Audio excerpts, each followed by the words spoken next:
नमस्ते। हम विगत सत्र में गुरु उपदेशः यह नाम वाला द्वितीय अध्याय पढ़ रहे थे। वहाँ हमने पढ़ा कि किस तरह से शुकनास चंद्रापीड़ को उपदेश दे रहे हैं। उन्हें पता है कि यह बहुत अच्छे से पढ़कर आए हैं, किंतु जो विनम्र है उसे और अधिक विनम्र बनाने की अपेक्षा से यह ज्ञान प्रदान किया जा रहा है, ये उपदेश दिया जा रहा है। साथ ही यह भी बताया जा रहा है कि यह उपदेश देने का समय क्यों है और यह उपदेश आपके लिए इस समय क्यों सही रहेगा। जो कुछ हमने विगत सत्र में पढ़ा था, एक बार थोड़ा सा शीघ्रता के साथ उसको देखते हुए आगे बढ़ेंगे हम। एवं समतिक्रामत्सु केषिच्चित् दिवसेषु राजा चंद्रापीडस्य यौवराज्याभिषेकं चिकीर्षुः प्रतिहारान उपकरण संभार संग्रहार्थम आदिदेश। इस प्रकार जब समय बीत रहा था तब राजा ने चंद्रापीड़ के यौवराज्य पद पर अभिषेक करने की इच्छा की और इसके लिए उन्होंने प्रतिहारों को यानी सेवकों को सामग्री इकट्ठा करने के लिए आदेश दे दिया।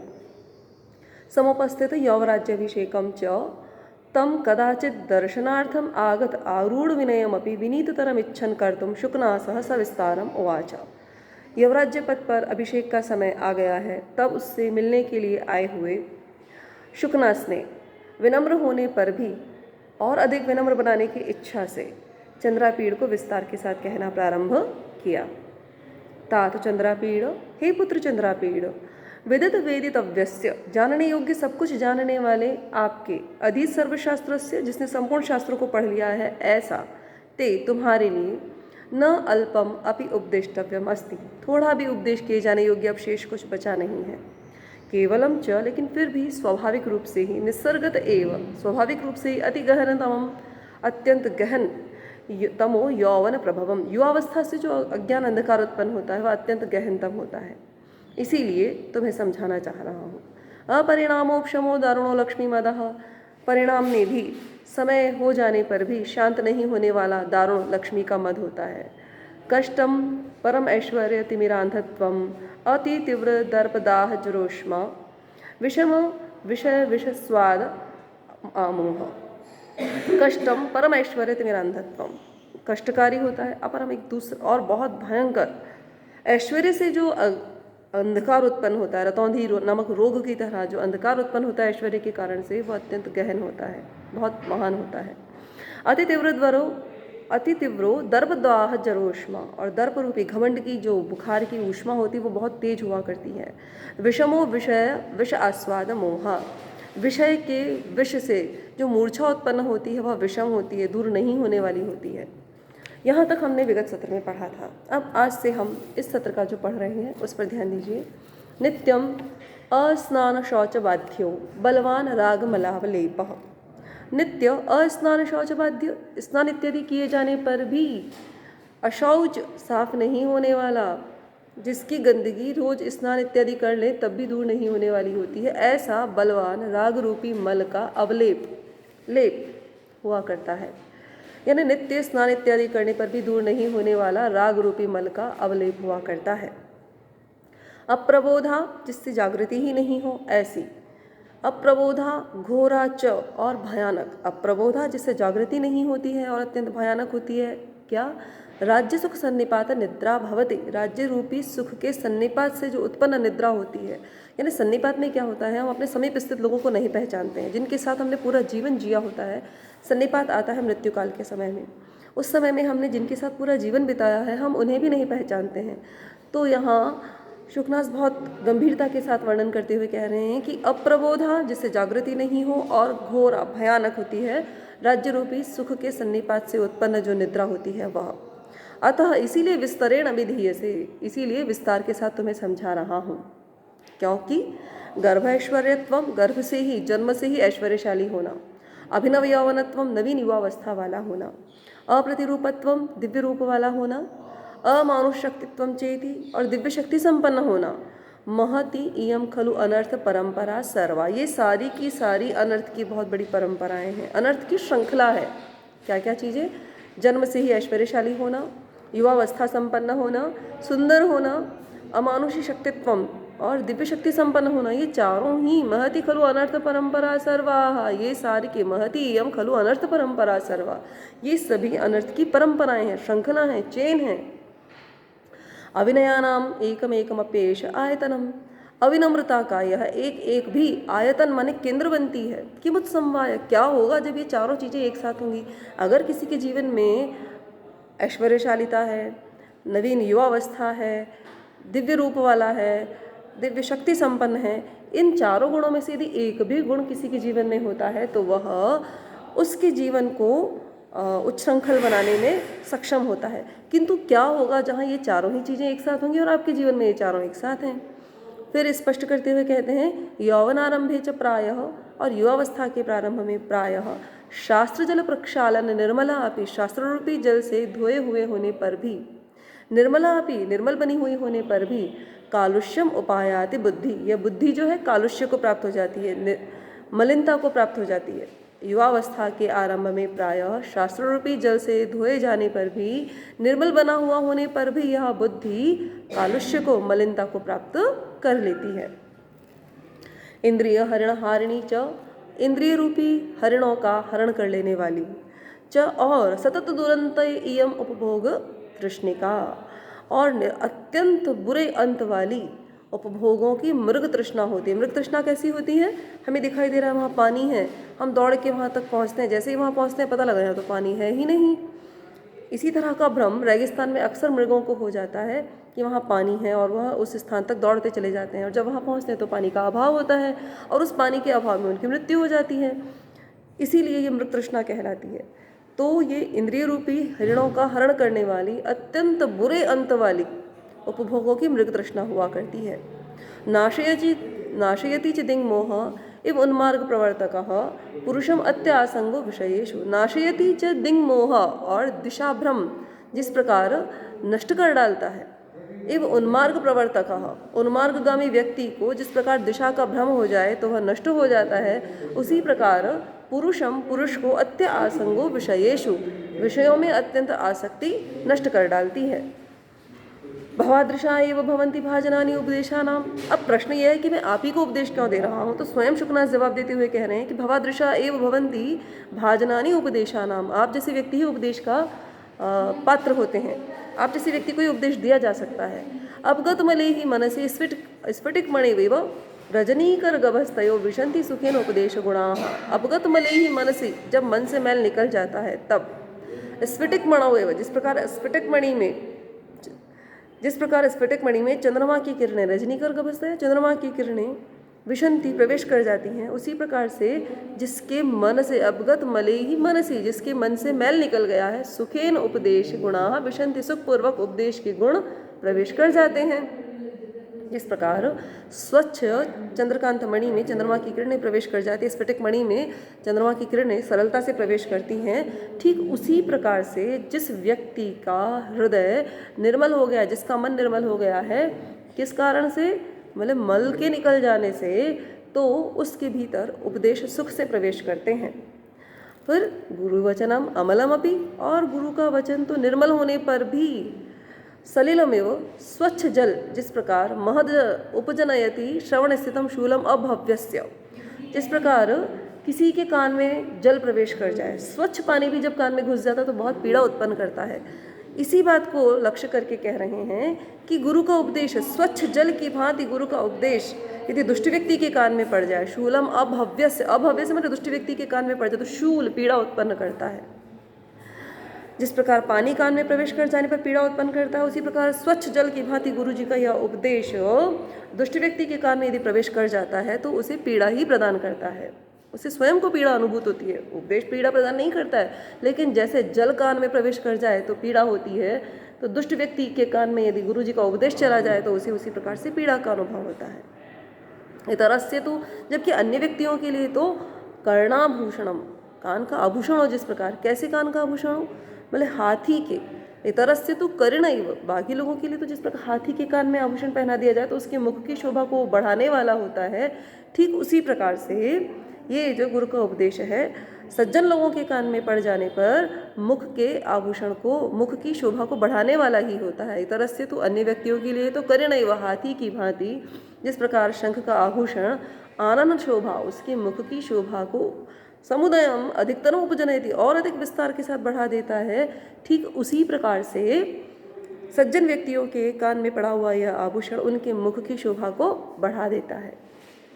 हरति अतिमलिनम अंधकारम एव दोष जातम प्रदोष समय निशाकर एव। जिस प्रकार रात्रिकालीन अंधकार, संध्याकालीन जो अंधकार हुआ है उसको जब चंद्रमा उदय होता है तो वह नष्ट कर डालता है, उसी प्रकार से हमारे भीतर जो दोषों का समुदाय है उसको गुरु का उपदेश चंद्रमा की भांति नष्ट कर डालता है। दोष माने रात्रि। अत्यंत मलिन अंधकार को दोष जातम, यहाँ दोष दो शब्द के अर्थ का प्रतीक है। एक दोष माने जो अवगुण होते हैं, दुर्गुण होते हैं हमारे, दूसरा दोष माने रात्रिकालीन। तो जिस प्रकार रात्रिकालीन अंधकार को, संध्याकालीन अंधकार को जिस प्रकार चंद्रमा का उदय नष्ट कर डालता है, ठीक उसी प्रकार से यहाँ पर यह कह रहे हैं कि चंद्रमा के उदय होने पर जिस प्रकार दोष से जो उत्पन्न प्रदोष काल का जो अंधकार है वह दूर हो जाता है, ठीक उसी प्रकार से हमारे दोषों से उत्पन्न जो अंधकार है हमारे जीवन में गुरु का उपदेश उसे नष्ट कर डालता है। गुरु उपदेश प्रशम हेतुर्वयः परिणाम एवं फलित रूपेण शिरसि जालम अमलीकुर्वन् गुण रूपेण तदेव परिणमयति। गुरु का उपदेश तो प्रशम हेतु है, जिस प्रकार आयु की वृद्धि का कारण, आयु की वृद्धि के कारण बाल सफ़ेद हो जाते हैं, उसी प्रकार से गुरु का यह उपदेश आपके बालों को सफ़ेद किए बगैर शिरसि जालम अमलीकुर्वन्, शिरसि जालम अमलीकुर्वन्, सिर के बालों को गंदा किए बगैर, यानी सिर के बालों को सफ़ेद किए बगैर आपके जीवन में गुरु का वह उपदेश गुण के रूप में उनको परिवर्तित कर देता है ना। तो आयु की वृद्धि का जो हेतु होता है जिसके कारण बाल सफ़ेद हो जाते हैं, तो गुरु का यह उपदेश आपके बालों को सफ़ेद किए बगैर आपके जीवन में क्या करता है, गुण रूप में उसको परिवर्तित कर देता है। आपसे फिर क्यों कह रहा हूँ, वापस से स्पष्ट कर रहे हैं शुकनासियाँ इसी बात को। अयमेव च ते कालः, अयमेव यह ही, ते काल तुम्हारा समय है उपदेशस्य, मैं तुम्हें उपदेश करूँ तो उसका समय यह ही है, क्योंकि अनास्वादित विषय रसस्य, आपने विषय रसों का उपभोग नहीं किया, इसलिए वाक्य क्या बना, अयमेव च अनास्वादित विषय रसस्य ते काला उपदेशस्य। और जिसने अभी विषयों का उपभोग नहीं किया है, ऐसे तुम्हारे लिए यह उपदेश का समय है। कुसुम शर प्रहार जर्जरिते ही हृदय जलम इव गलति उपदिष्टम। कुसुम शर कामदेव के बाणों के प्रहार से जिसका हृदय जर्जरित हो जाता है, छलनी छलनी हो जाता है, तो उससे जिस प्रकार छलनी से जल बह जाता है, जिसका हृदय कामासक्त कामदेव के बाणों से बिंद गया है, उसके हृदय से उपदेश उसी तरह से निकल जाता है। ठीक है। अकारणम च भवति दुष्प्रकृतेर अन्वयम श्रुतम च अविनयस्य, और कोई कारण नहीं होता है। दुष्ट व्यक्ति श्रेष्ठ कुल में उत्पन्न हो तो विनम्र होगा, यह कोई कारण नहीं है।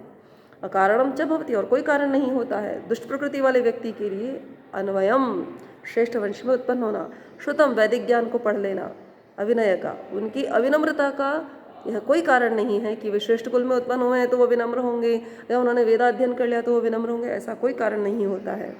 इसलिए आपको यह उपदेश दिया जा रहा है, क्योंकि चंदन प्रभवो न दहति कि मनलः, चंदन प्रभवा, चंदन की लकड़ी से उत्पन्न हो रही है आग, क्योंकि चंदन शीतल होता है, तो चंदन की लकड़ी से उत्पन्न होने वाली जो आग है, क्या वह जलाएगी? नहीं जलाएगी, क्योंकि आग का तो स्वाभाविक गुण जलाना ही है।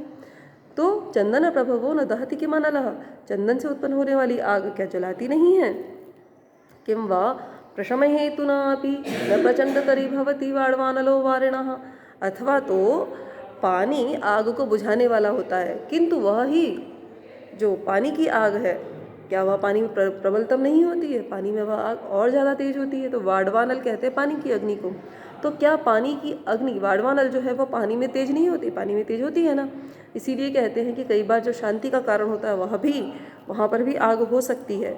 इसीलिए मैं यहाँ ये बात कहने का उद्देश्य सिर्फ इतना सा है कि मैं आपको उपदेश क्यों कह रहा हूँ, उपदेश क्यों दे रहा हूँ। आप ज्ञानी ही यद्यपि, फिर भी आपको उपदेश केवल इसलिए दिया जा रहा है।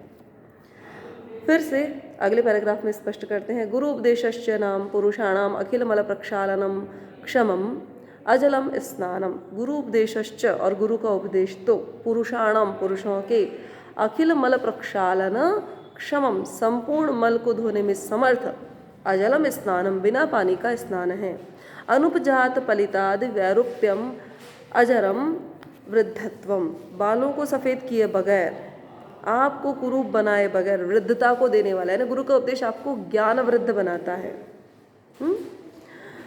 अनारोपित मेधा दोषम गुरुकरणम, आपके शरीर की मेधा, चर्बी को नहीं बढ़ाता हुआ भी आपको कैसा करता है? गुरु, भारी बनाता है, श्रेष्ठ बनाता है।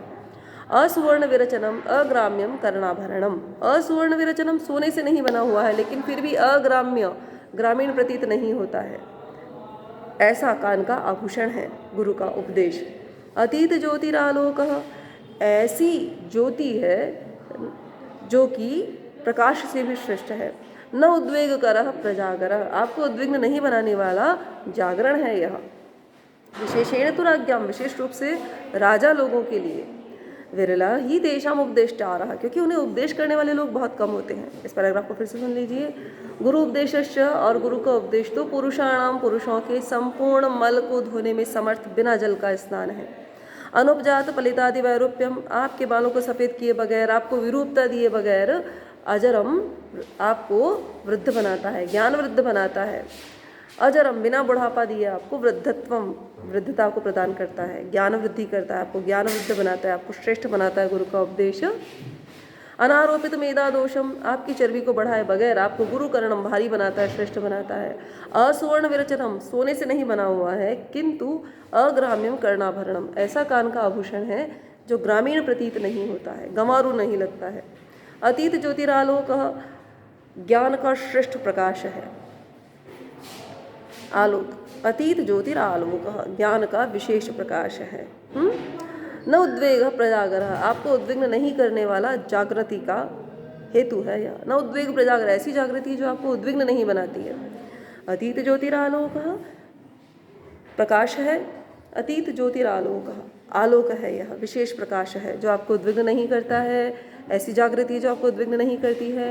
विशेषेण तो राज्ञाम, विशेष रूप से राजा लोगों के लिए, क्योंकि विरला ही तेषाम उपदेष्टारः, उन्हें उपदेश करने वाले लोग बहुत ही विरल होते हैं, बहुत ही कम होते हैं। प्रतिशब्द कैव राजवचनम अनुगच्छति जनो भयात्, क्योंकि लोग तो प्रतिशब्द कैव, प्रतिध्वनि की भांति, देखिए हम कहीं जाते हैं, पहाड़ पर जाइए, किसी सूनी जगह पर जाइए, वहाँ पर आप बोलिए, आप जो बोलोगे वो वापस से लौट कर आता है, जिसको आप इको साउंड कहते हैं, वहाँ होता है प्रतिध्वनि। तो प्रतिशब्द कैव राजवचनम अनुगच्छन्ति जनो भयात्, लोग डर के मारे राजा की आवाज़ का अनुसरण करते हैं, राजा के वचनों का अनुसरण करते हैं। राजा जो कहता है सभी लोग डर के मारे उसकी बात को पूरा पूरा मानते हैं। उद्दिश्यमानम अपि तेन शृण्वन्ति, उपदेश देना उन राजा लोगों को, तब भी वे राजा लोग सुनते नहीं हैं। और शृण्वन्तो भी, सुन ले तो भी, खेदयन्ति, सामने वाले को दुखी करते हैं। उपदेशवादिनो गुरुन, हित का उपदेश करने वाले गुरु लोगों को ये राजा लोग दुखी करते हैं। उपदिश्यमानम अपि तेन शृण्वन्ति, क्योंकि उपदेश किए जाने पर सुनते नहीं हैं, सुनते हैं तो उन्हें दुखी करते हैं हित का उपदेश करने वाले गुरु लोगों को। अहंकार दाह ज्वर मूर्छा अंधकारिता, अहंकार के दाह के ज्वर से जो मूर्छा उत्पन्न हुई है उससे वो अंधकारित बने हुए, बेहोश बने हुए विवला ही राज प्रकृति, इन राजा लोगों का स्वभाव व्याकुल हो जाता है। अलीक माने झूठे, अभिमान और उन्माद कारिणी धनानी, मिथ्या उन्माद को देने वाले धन से युक्त होते हैं ये लोग। और राज्य विष विकार तंद्रा प्रदा लक्ष्मी, राज्य रूपी विष के विकार की तंद्रा को देने वाली, तंद्रा माने ऊँघ, तो राज्य के विष के विकार को प्रदान करने वाली और ऊँघ को प्रदान करने वाली होती है यह राजलक्ष्मी। फिर से सुन लीजिए, सभी लोग राजा के शब्दों का, प्रतिशब्द का एवं राजवचनम अनुगच्छति जनो भयात्, लोग डर के मारे राजा के वचनों का अनुसरण करते हैं। और उपदेश करने पर उद्दीप्यमानम अपि तेन शृण्वन्ति शृण्वन्तोऽपि खेदयन्ति हितोपदेशवादिनो गुरुन्, उपदेश दिए जाने पर भी ये राजा लोग जो हैं अपने उपदेश करने वाले गुरु की बात को नहीं सुनते हैं और उन्हें दुखी करते हैं। और कैसा होता है यह? अहंकार दाह जो मूर्छा अंधकारिता विवला ही राज प्रकृति, अंधकार के कारण से, अहंकार के ज्वर से पीड़ित हो जाते हैं ये लोग, इसी कारण से मूर्छित हो जाते हैं ये लोग। और विवला ही राज प्रकृति, राजा लोगों की प्रकृति व्याकुल हो जाती है। मिथ्या अभिमान के उन्माद को प्रदान करने वाले होते हैं ये धन, और राज्य रूपी विष के विकार को प्रदान करने वाली होती है यह राजलक्ष्मी।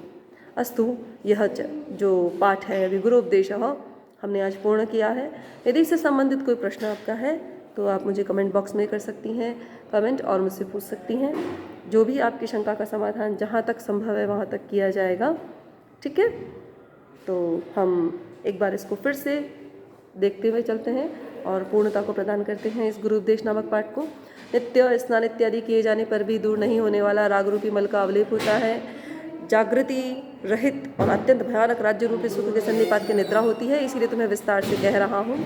गर्भ से ऐश्वर्यशाली होना, नवीन युवावस्था वाला होना, अत्यंत सुंदर रूप वाला होना, दिव्य शक्ति संपन्न होना, ये सभी अनर्थ की परंपराएं होती हैं।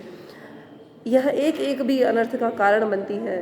क्या होगा जब हाँ ये चारों ही एक साथ होंगी? और युवावस्था के प्रारंभ में तो प्रायः शास्त्र रूपी जल से धोया हुआ होने पर भी मनुष्य की बुद्धि कलुष्य को प्राप्त हो जाती है, निर्मलता छोड़ देती है और इंद्रिय रूपी हिरण को हरण करने वाली अत्यंत सदा दुख देने वाली अत्यंत दुखदायिनी उपभोगों की मृत तृष्णा होती है। और दिशाभ्रम जिस प्रकार उन्मार्गगामी व्यक्ति को नष्ट कर डालता है, पुरुषों में अत्यंत आसक्ति व्यक्ति को नष्ट कर डालती है।